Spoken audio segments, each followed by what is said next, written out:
Assalamualaikum warahmatullahi wabarakatuh.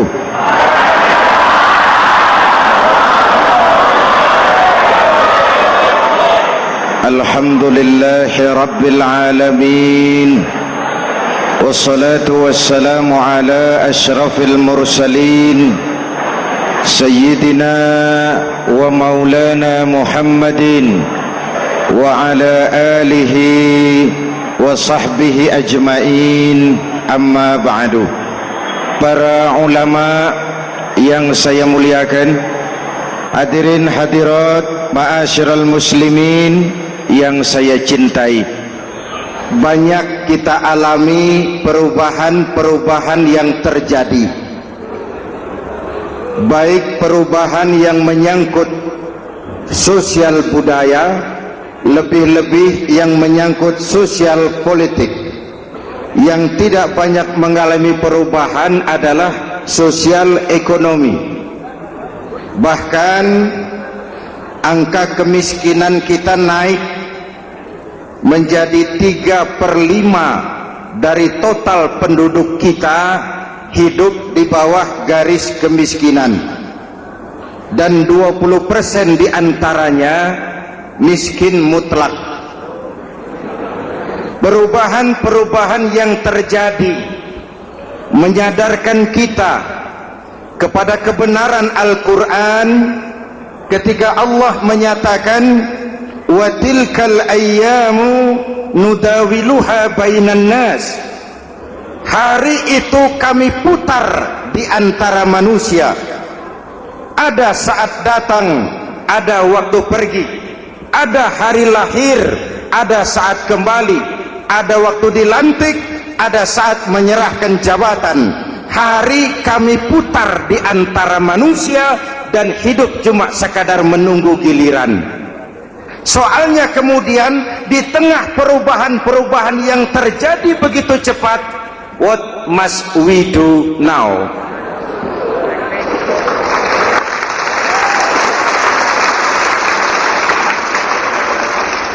Saya juga nggak ngerti itu. Yang penting kan penampilan.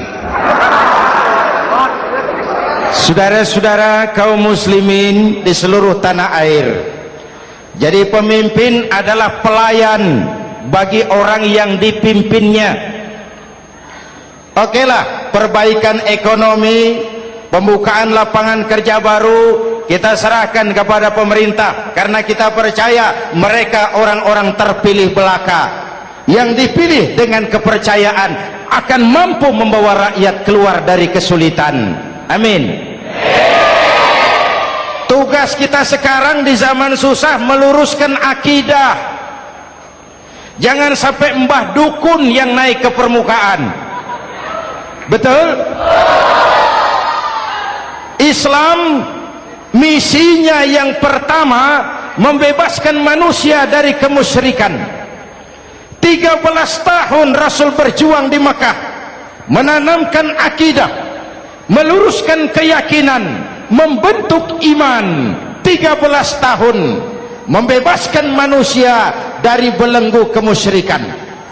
13 tahun menanamkan la ilaha illallah Muhammadur Rasul dengan seluruh konsekuensinya. Kalau saya yakin tidak ada Tuhan selain Allah, saya tidak akan minta tolong kecuali hanya kepada Allah. Saya tidak akan pernah takut kecuali hanya kepada Allah.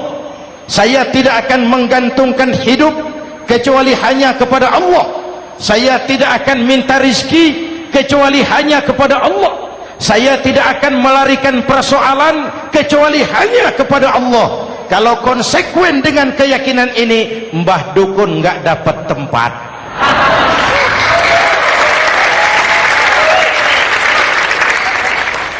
Akur?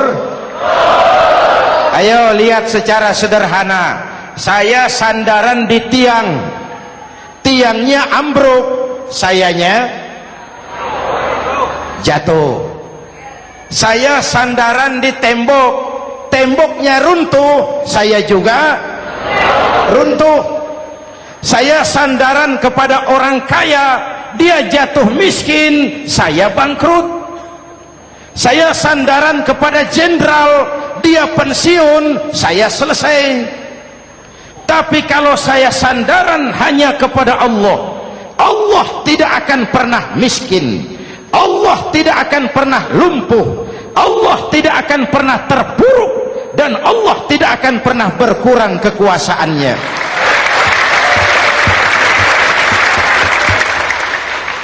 Maka umat Islam, sesulit apapun zaman yang kita hadapi, Allah juga tempat kita bersandar. Jelas? Selama ini kita iman dalam ucapan, tapi sekuler dalam perbuatan. Di masjid ada Allah, di kantor Allah tidak ada, maka korupsi merajalela.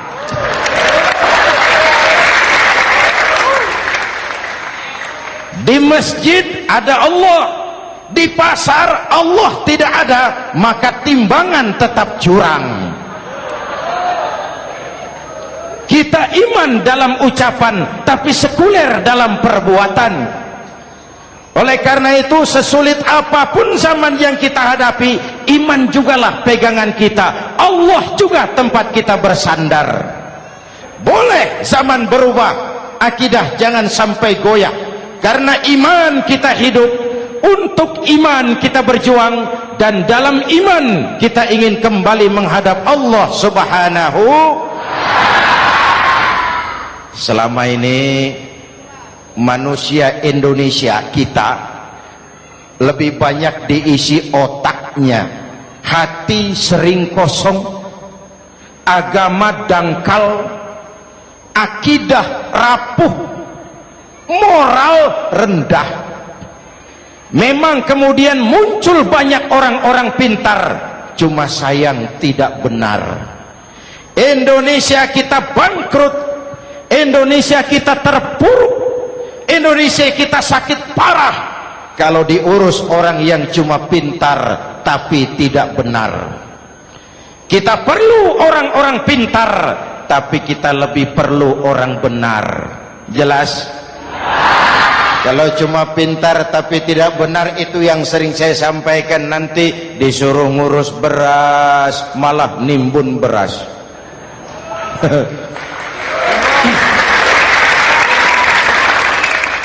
Disuruh ngurus laut malah jadi bajak laut. Disuruh ngurus hutan rame-rame jadi orang hutan.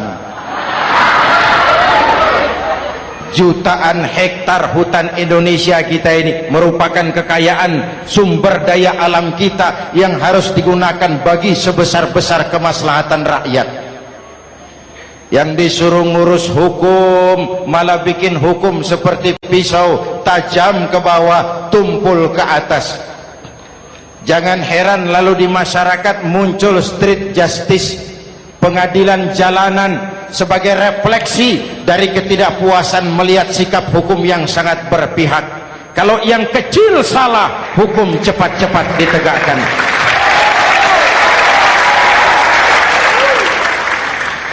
Lihat saja sekarang ini, kalau orang terkenal banyak uang punya masalah, antri yang bela. Betul?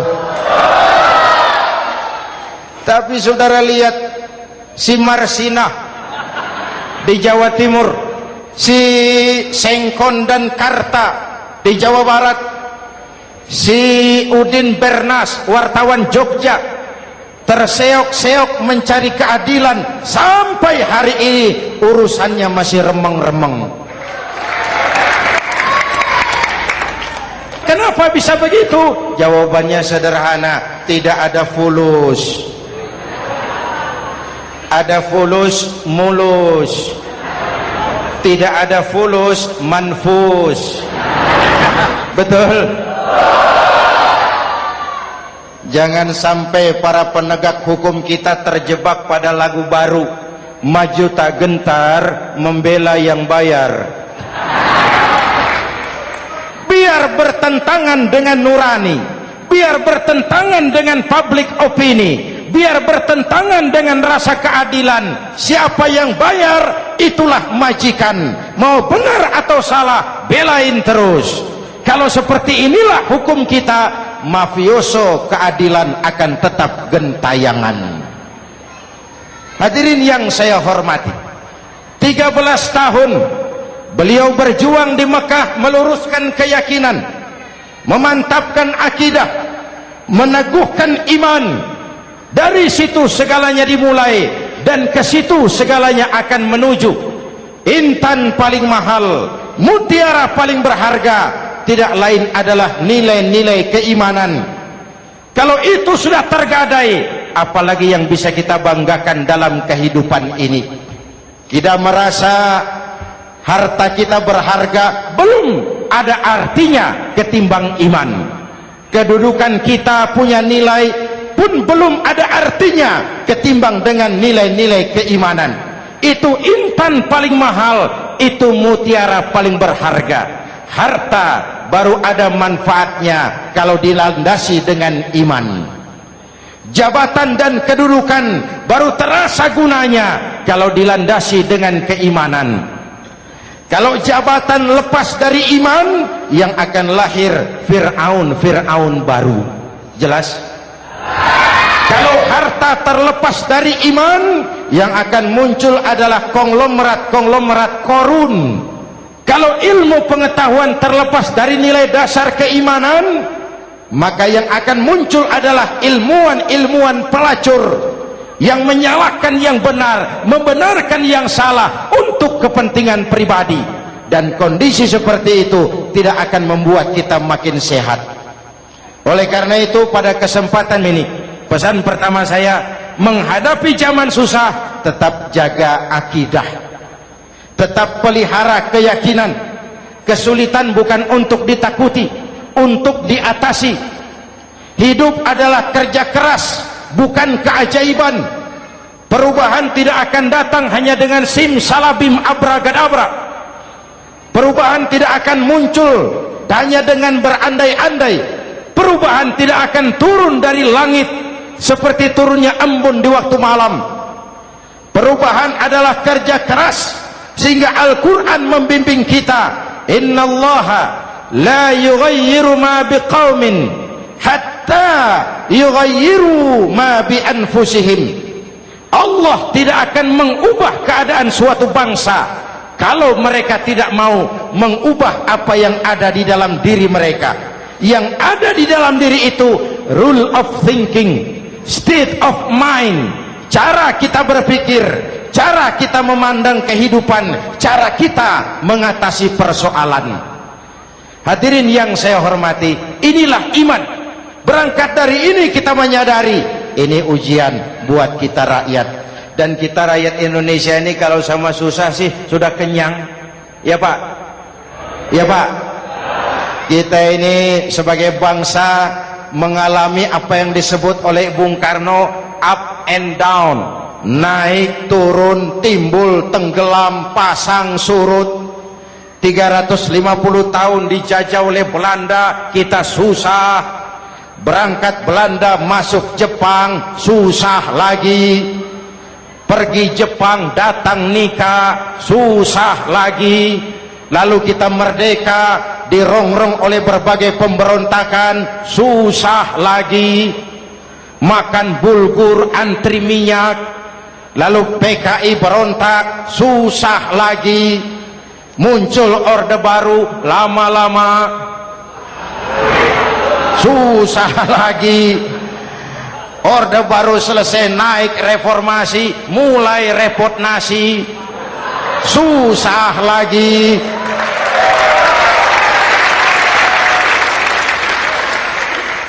Kalau susah kita ini sudah akrab, sudah intim. Mestinya kalau sudah susah seperti itu, jangan salah sikap menyikapi kesusahan. Jangan sampai kita potong kompas, ambil jalan pintas, terjebak menghalalkan segala cara. Itu tidak akan menguntungkan, itu tidak akan menyelesaikan. Kalaupun selesai, nampaknya penyelesaian sesaat. Dan penyelesaian sesaat bukan penyelesaian yang sebenarnya. Karena itu tetaplah dalam koridor keimanan.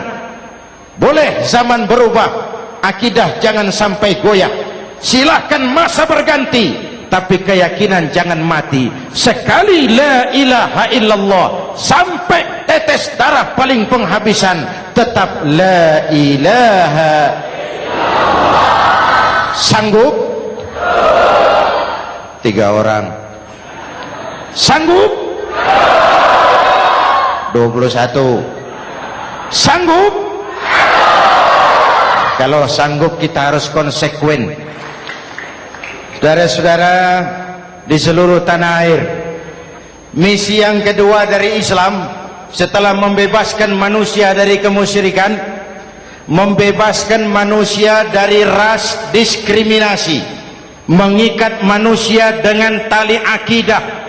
Sebelum Islam datang, manusia dibedakan oleh warna kulit, manusia dibedakan oleh faktor keturunan, manusia dibedakan oleh faktor harta dan benda. Adalah Rasul yang mengajarkan, innallaha la yanzuru ila suwarikum wala ila amwalikum walakin yanzuru ila qulubikum wa a'malikum. Allah tidak melihat potonganmu, Allah tidak melihat hartamu. Yang Allah lihat itu adalah hatimu dan amal perbuatanmu. Jauh sebelum Amerika teriak-teriak membanggakan apa yang mereka sebut sebagai Declaration of Independence, Nabi sudah mengajarkan kepada kita semua, annas kulluhum li Adam wa Adam min turab la fadla li arabiyyin ala ujamiyyin illa bittaqwa. Seluruh manusia berasal dari Adam. Adam diciptakan dari tanah. Tidak ada kelebihan Arab dengan yang bukan Arab kecuali takwanya.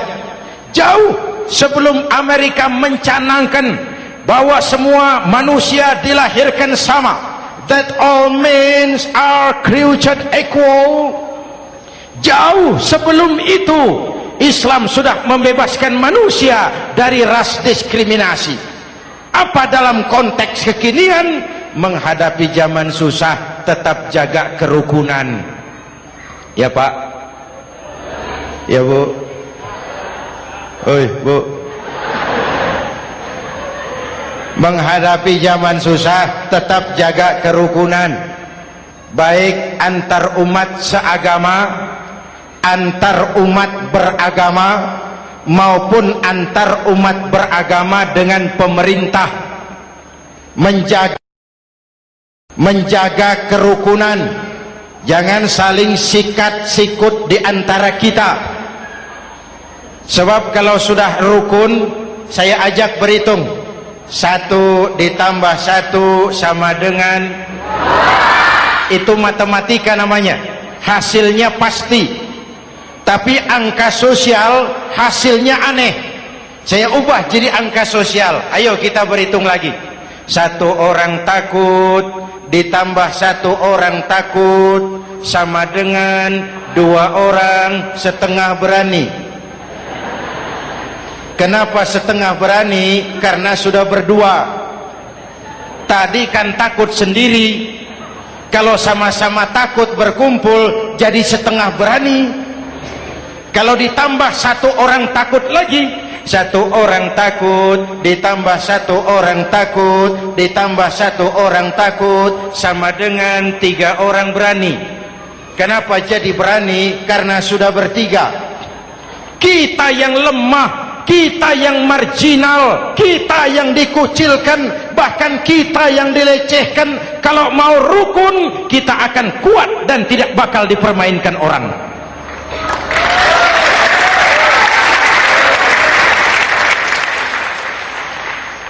Tapi kalau rukunnya yang satu mau menikam yang lain, saya ajak berhitung lagi. Yuk berhitung yuk. 1 ekor ayam ditambah 1 ekor musang sama dengan 1 ekor musang. Kemana ayamnya? Dimakan musang. Betul nggak nih hitungan? Ayo kita hitung lagi. 1 ekor ayam ditambah 1 ekor musang sama dengan 1 ekor musang.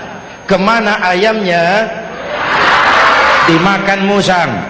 Jadi kalau kita suka kumpul dengan orang yang mau makan kita, selesailah kita.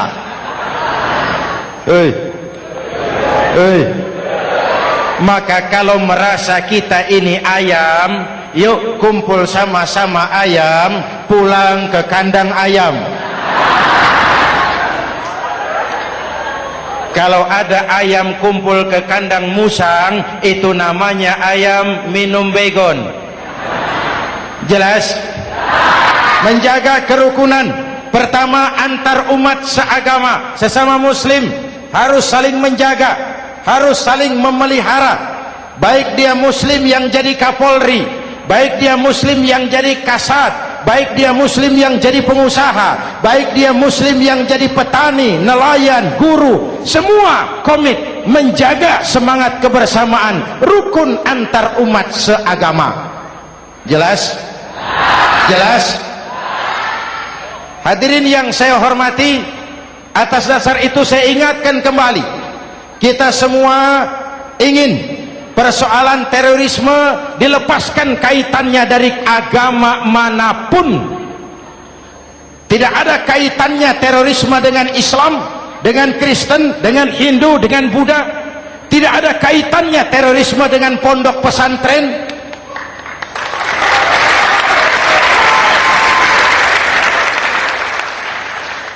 Jangan sampai pesantren jadi kambing hitam.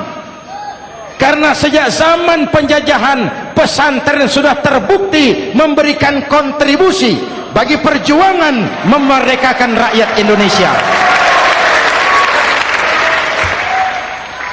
Rukun antar umat seagama. Yang kedua, rukun antar umat beragama. Islam ini rahmatan lil. Jangankan manusia walaupun berbeda agama, binatang saja dihormati. Ada hadis, fa iza zabahtum fa ahsinu zibhata. Kalau kamu menyembelih hewan, sembelihlah dengan cara yang terbaik. Jangan menyembelih ayam dengan pisau tumpul. Itu namanya tidak berperi kebinatangan. Yang kecil lagi, saudara buka babul istinja, makruh buang air kecil di tanah yang berlubang. Sebab apa? Pertama, menjaga kesehatan. Siapa tahu di lubang yang saudara buang air kecil itu ada gas beracun. Kalau tidak, melindungi binatang yang ada di dalam lubang. Siapa tahu di lubang yang saudara buang air kecil itu ada semut sedang rapat membahas terorisme. Apa dosanya lalu mati dikencingi? Ini namanya rahmatan lis semut. Binatang saja dilindungi. Maka perbedaan agama tidak harus menyebabkan kita bertolak belakang. Perbedaan agama bukan alasan untuk saling bermusuhan. Apalagi kita sudah menyadari tentang kemajemukan kita, tentang kebinekaan kita, tentang keragaman kita. Rukun antar umat beragama, saling menghormati, saling menghargai, tapi tetap dalam batas lakum dinukum. Lalu rukun antar umat beragama dengan pemerintah. Hadirin yang saya hormati, yang benar kita dukung, yang salah kita perbaiki dan kita tegur menurut cara-cara yang diajarkan oleh agama kita. Dan sholat berjamaah, pendidikan bernegara yang paling bagus. Tadi kita sholat ada imam, ada makmum, betul? Makmum wajib ikut imam kalau imam benar sholatnya. rakyat wajib ikut pemimpin kalau pemimpin benar mimpinnya.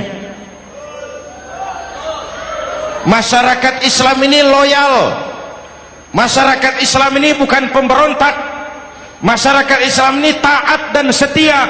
Kapan? Kalau imamnya benar. Imam takbir, makmum, imam ruku, makmum, imam i'tidal, makmum i'tidal, imam sujud, makmum. Tapi kalau imam keliru, mestinya imam ruku malah sujud, salah imam ini. Tegur. Siapa yang wajib negur? Makmum yang sop terdepan. Anggota DPR.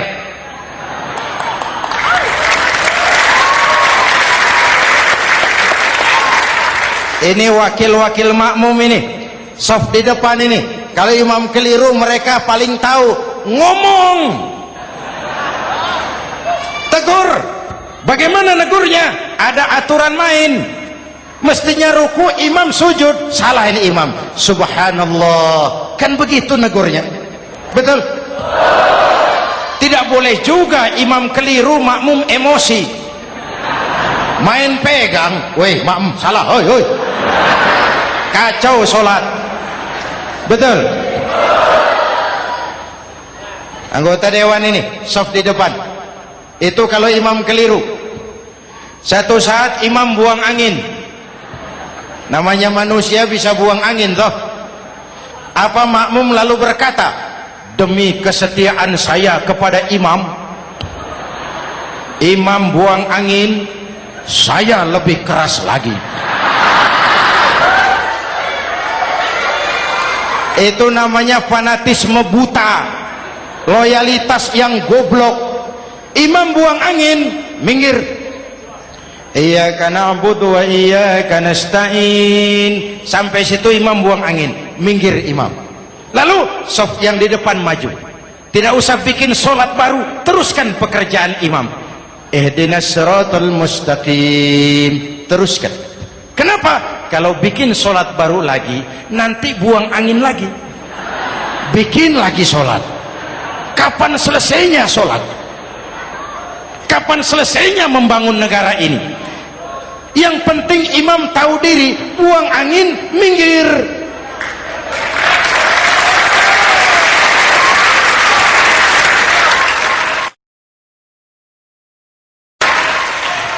Ini kacaunya sholat berjamaah kita sekarang, kacaunya negeri kita sekarang. Banyak imam sudah buang angin, gengsi, diam aja merasa nggak punya salah. Dikasih tahu sama makmum, imam tadi buang angin ya, malah jawab sedikit. Apa kalau sedikit lalu tidak batal sholat itu? Mekanisme kehidupan sosial yang diatur lewat tuntunan sholat berjamaah, sehingga Nabi berpesan, kun imaman muta'an au ma'muman muti'an fala takun thalisan jazu'a. Kalau jadi pemimpin, jadilah pemimpin yang ditaati. Kalau jadi makmum, jadilah makmum yang mentaati. Jangan jadi golongan ketiga pemecah belah. Di depan tidak jalan, di belakang takut, ditaruh yang di tengah, di depan didorong, yang belakang ditendang. Ini namanya biang kerok. Saudara-saudara, dari uraian singkat ini saya ambil beberapa catatan pokok. Pertama, kalau ada intan paling mahal, kalau ada mutiara paling berharga dalam hidup kita, itu tidak lain adalah karena keyakinan. Hidup jadi indah, hidup jadi berharga, hidup jadi berarti kalau didasari atas sebuah keyakinan. Dan keyakinan itu tidak lain adalah nilai iman kita, akidah kita kepada Allah Subhanahu wa ta'ala. Yang kedua, tetap menjaga kerukunan. Sesulit apapun zaman yang kita hadapi, kita tetap harus menjaga semangat kebersamaan. Kita harus tetap menjadi lem perekat yang menjaga keutuhan, baik sebagai bangsa maupun sebagai umat. Perbedaan adalah wajar, harus dihormati sebagai ciri kehidupan berdemokrasi. Tapi jangan perbedaan menjadi sebab kita bermusuhan, dan jangan perbedaan menyebabkan kita saling berpecah belah. Hormati perbedaan, jangan perbedaan dipandang sebagai permusuhan. Dengan akidah yang kuat dan kebersamaan yang kokoh, ayo kita hadapi kesulitan, kita atasi kesulitan, dan dengan kerja keras untuk menyongsong hari esok yang lebih pasti. Mari kita Fatihah, semoga Allah memelihara kita bangsa Indonesia. Ala hadhihi niyah wa ila hadratin nabi. Al-Fatihah.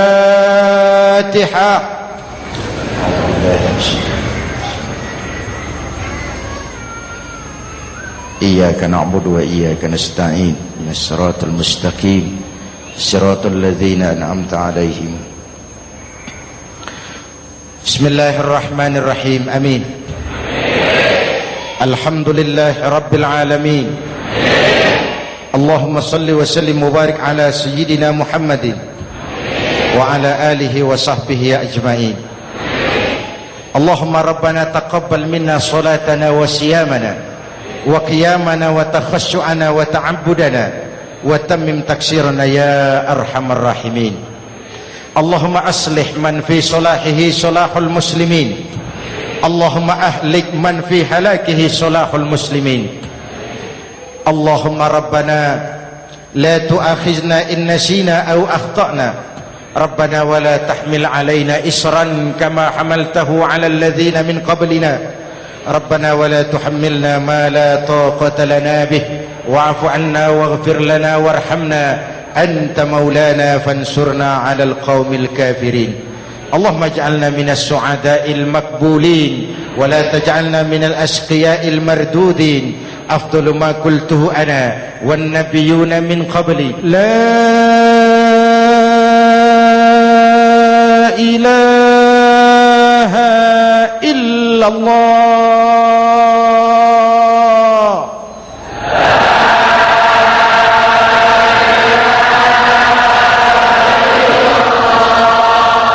La ilaha illallah.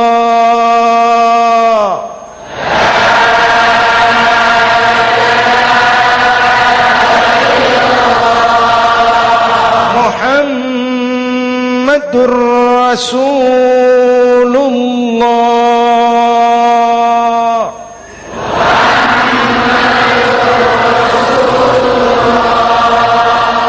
Sallallahu alaihi wa alihi wa sallam. Kalimatu haqqin 'alaiha nahya wa 'alaiha namut wa 'alaiha wa biha nub'atsu insyaallah minal aminin minal aminin minal aminin rahmatika ya arhamar rahimin. Sallallahu ala sayyidina Muhammad wa ala alihi wa sahbihi ajma'in. Ana rabbika rabbil izzati amma yasifun. Salamun alal mursalin walhamdulillahi rabbil alamin. Jumpa lagi di lain kesempatan insyaallah. Wassalamu alaikum warahmatullahi wabarakatuh.